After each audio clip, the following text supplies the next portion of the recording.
Es un gusto saludarlos, estamos aquí en Sala de Prensa, inmediatamente después de la edición central de Noticias Caracol. Hoy lo vamos a dedicar a hablar un tema que bien podría ser asunto de conversación en el programa siguiente, Signo Pesos, que trata temas de economía. Pero este tema tiene también una profunda raíz política. Nos estamos quedando sin reservas de petróleo y gas. ¿Qué tan grave es la situación? ¿Qué tanta expectativa hay de los anuncios que ha hecho el gobierno en los últimos meses sobre de seguir o no seguir buscando petróleo, más allá de los temas técnicos de exploración y explotación o de gas, que es otro de los hidrocarburos, en los cuales hay muchísima expectativa en Colombia?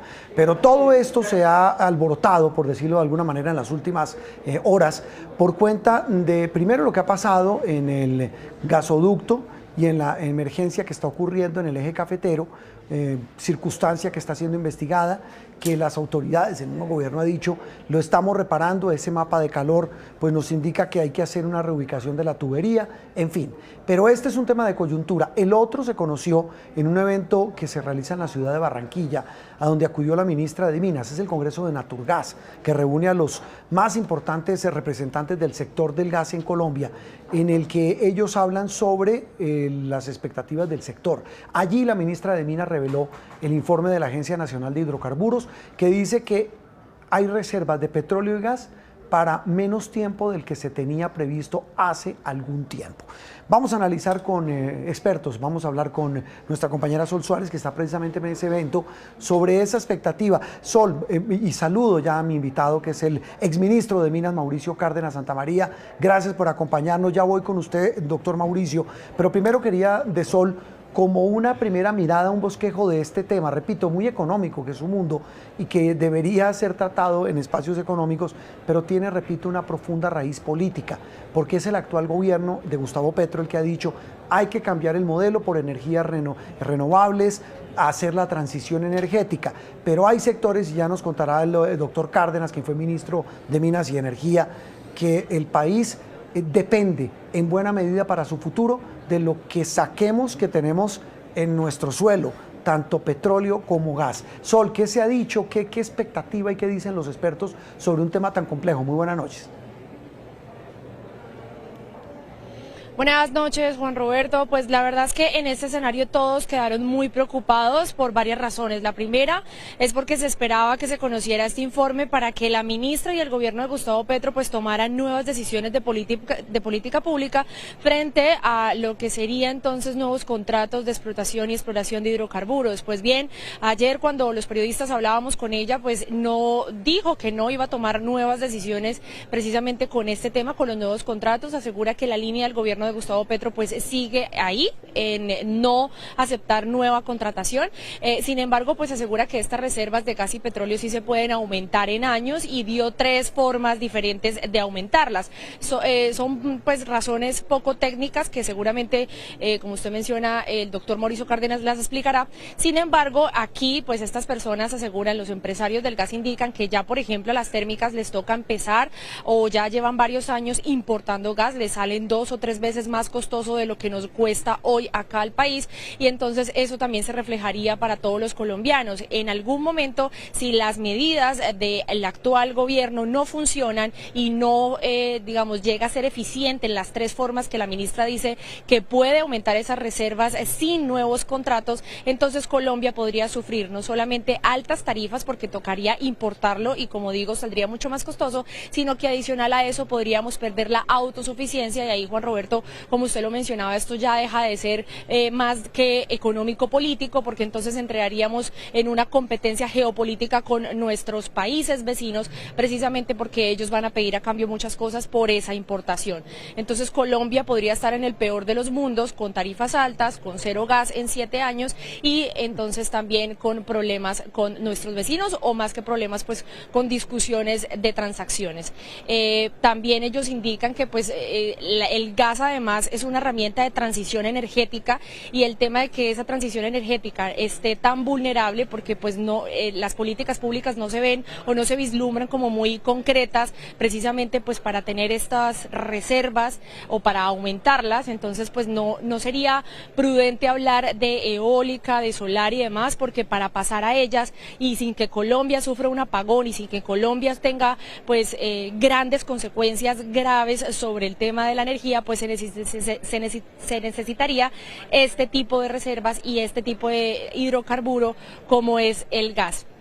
En todo caso, lo que todos les hacen al llamado del gobierno nacional es que efectivamente se sienten a escuchar, porque ya les he dicho de muchas formas las diferentes alertas, como lo estamos explicando en estos momentos.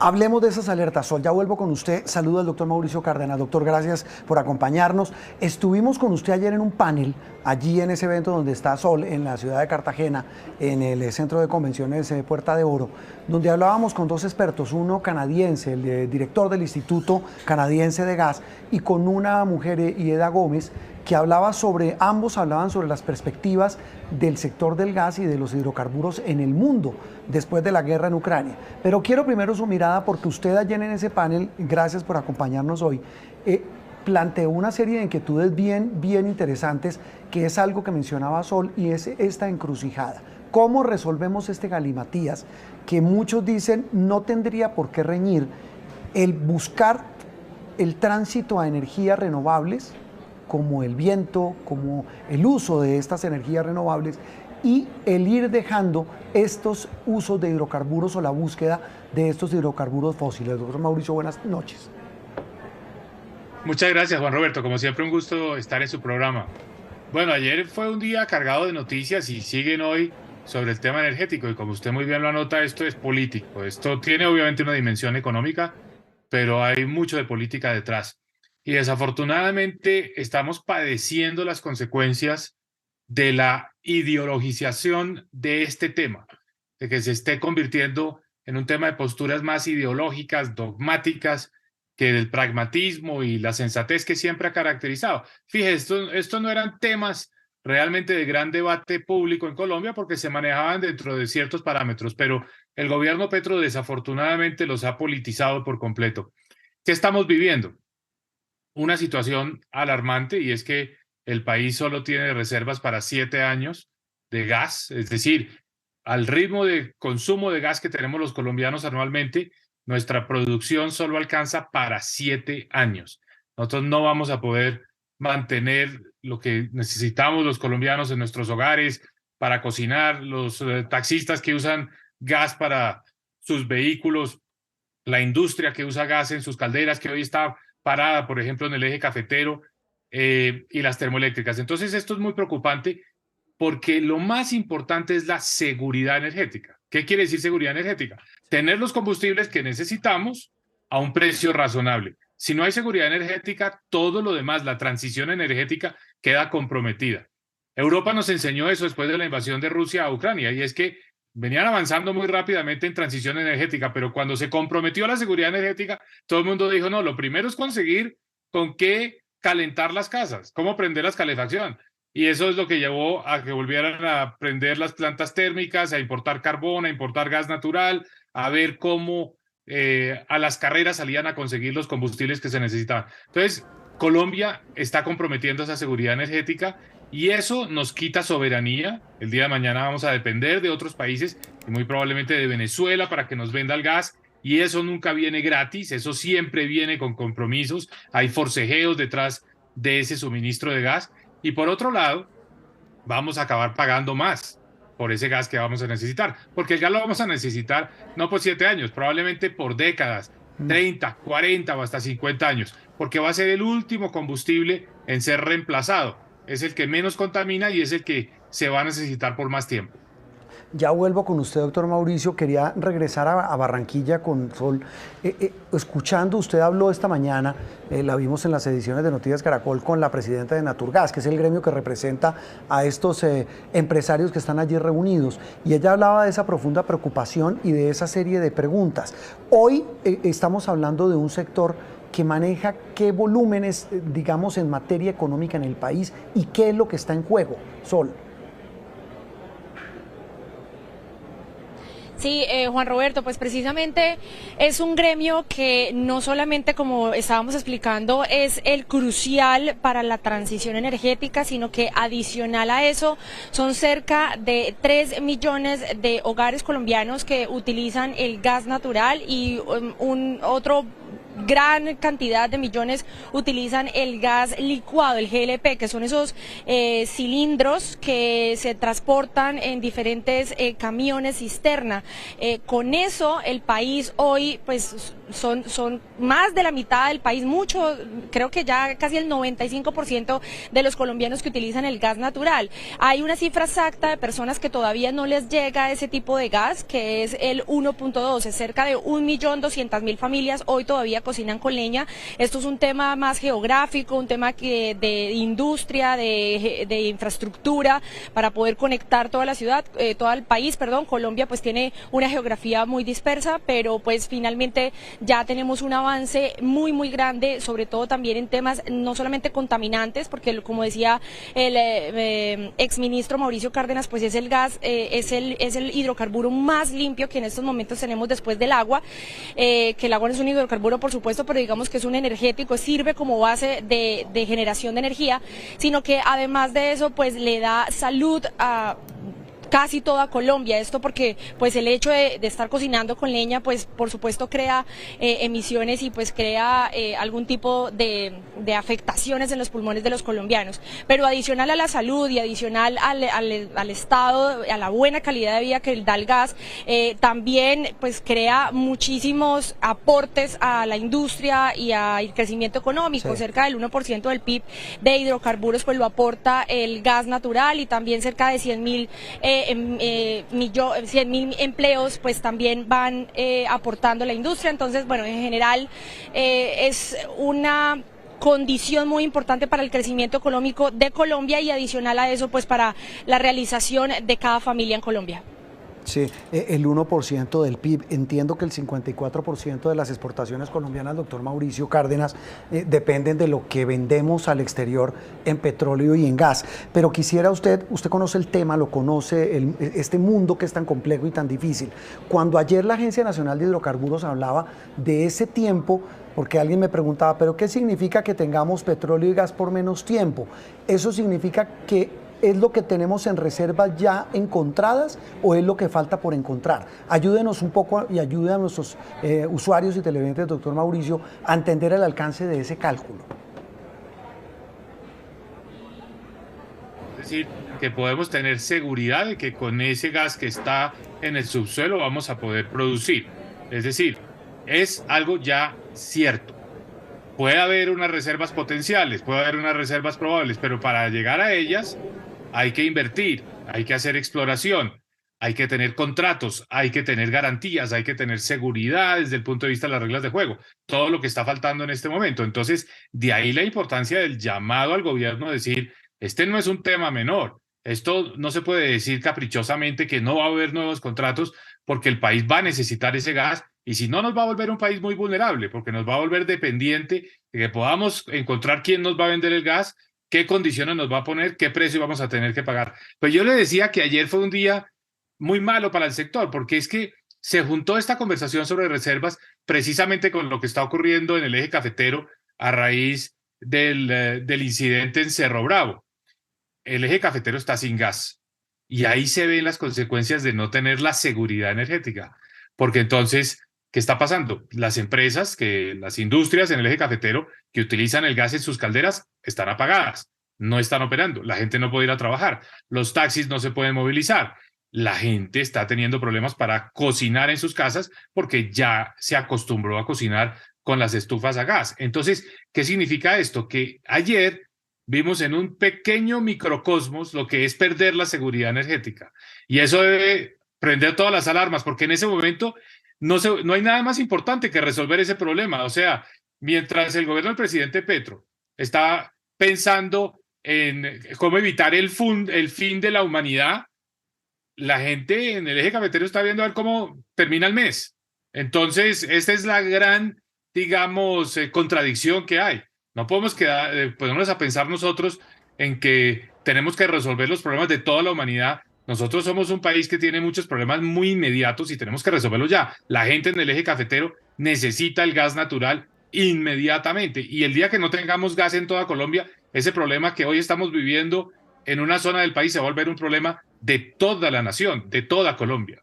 Es un tema de la vida cotidiana. Tal vez una cosa final, Sol, para dejarla ir a hacer su cobertura allí en Barranquilla, y es este clima de incertidumbre, ¿en qué se puede traducir en negocios? ¿Qué han dicho los representantes de este sector? Porque, y ya vamos a hablar con el doctor Mauricio, porque ayer, entre las otras noticias que se conocieron, fue la del grupo Enel, que dijo no vamos a seguir con este parque eólico por una serie de circunstancias en La Guajira, paros, protestas, dificultades, en fin, está pasando, ya vimos el tema de lo que pasó con la mina de oro, que es otro sector minero en el departamento de Antioquia. Pero ¿qué dicen allí en ese Congreso, Sol, sobre las expectativas de negocios versus estos datos que se han conocido en las últimas horas?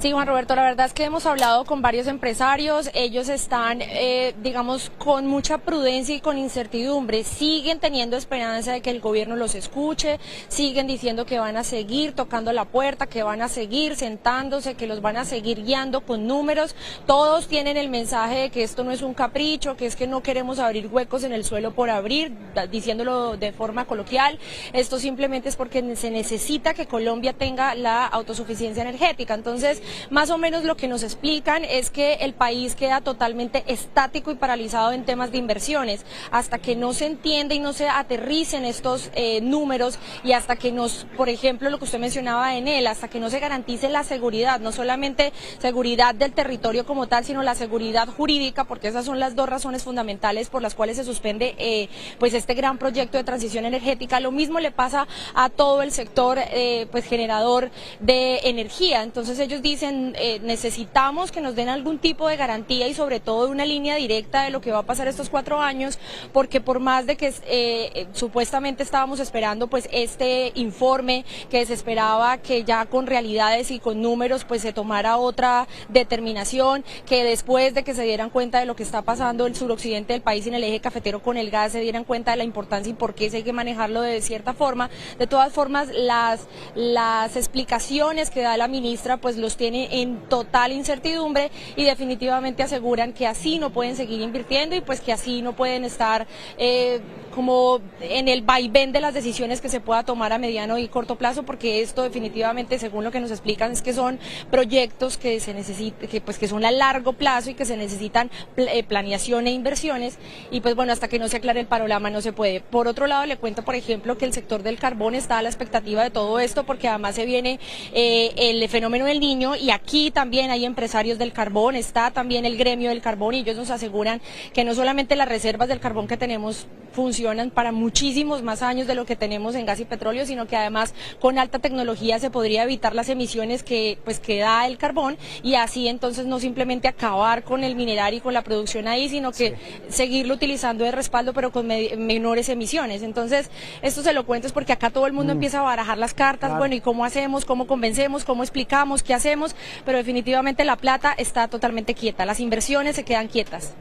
Las inversiones se quedan quietas. Un gracejo como para tratar de divertirnos con algo. Váyase detrás del robot que acaba de pasar detrás suyo. Ese pequeño robot de Banti que iba allí. Dios. No, lo vi ahí detrás, un robot. No, pero más allá del chiste, Sol, y ya le despido, se lo prometo para preguntarle al doctor Mauricio, es que el grueso de este sector habla de energías renovables, de energías limpias, está hablando de un proceso de transición, es decir, una cosa no riñe con la otra, pero la dejamos, Sol, muy amable y la explicación muy clara de lo que es la incertidumbre, como usted lo señala, de este sector. Un abrazo. Chao, Sol. Doctor Mauricio, eso que mencionaba Sol, ese tema de la palabra, hasta luego, la incertidumbre pues genera muchísimas preguntas, y mire una cosa, hoy aquí en Noticias Caracol hicimos el ejercicio de buscar con nuestros colegas de los canales aliados, nuestra alianza informativa latinoamericana, qué pasa en los países vecinos, y ¿sabe qué nos sorprendió? En el reporte de nuestros colegas, en ningún país han dejado de buscar petróleo y gas. Y hay gobiernos de izquierda. Yo lo digo, esto no es un juicio, faltaría más, pero sí como un campanazo de que las energías limpias no deben reñir con seguir buscando hidrocarburos que, como ustedes se tienen que ver con la vida diaria de la gente y con la realidad de la gente. Tal cual. Fíjese el caso de Brasil. ¿Qué está pasando? La producción de petróleo está aumentando rápidamente. Brasil va a llegar a ser un gran productor al final de esta década. Sumando Guyana, que es otro gran nuevo productor de petróleo, y Brasil, van a estar los dos por el lado de 6 millones de barriles de petróleo por día a final de esta década. Eso ya los pone en la categoría de grandes productores, haga de cuenta, pues empieza a competir con Arabia Saudita, con los mismos Estados Unidos, Rusia, etcétera. Entonces, la visión de izquierda no quiere decir que se vaya a cerrar el grifo del petróleo. Más bien lo que están pensando estos líderes, López Obrador en México es otro caso. Están diciendo, mire, sobre la base de los ingresos que nos da el sector petrolero es que vamos a poder financiar la política social, vamos a poder cerrar brechas, vamos a poder avanzar en materia de disminuir, digamos, las inequidades, en fin, e incluso financiar la transición energética, que es el caso de Brasil. Entonces se necesitan esos recursos. Es como uno no soltar un bejuco antes de agarrar otro, o sea, necesita ir de la mano de este sector minero energético conseguir los recursos para invertir en las energías renovables, en la electrificación de los buses, en evitar la deforestación, todo lo que se necesita para reducir emisiones y evitar el problema del cambio climático. Pero déjeme insistir en un punto de por qué ayer fue tan traumático el día. Es que todo esto coincide, como usted lo mencionó, con el anuncio de Enel de tirar la toalla en un proyecto de más de 200 megavatios de energía energía eólica en La Guajira, que es supuestamente la alternativa, ¿no es cierto? Es las energías renovables, entonces no vamos a hacer gas porque vamos a hacer energías renovables no convencionales. Y es totalmente paradójico, es una contradicción, que ese mismo día entonces quien está al frente de uno de los principales proyectos de La Guajira dice yo no voy más porque no veo las garantías, porque no hay condiciones, porque no se avanzan los permisos, porque las exigencias sobre los proyectos son excesivas, porque los proyectos no dejan de ser viables financiera y económicamente. Entonces nos podemos quedar en el peor de los mundos, sin el pan y sin el queso. Es decir, entonces, yo digo, el presidente Petro tiene que replantear.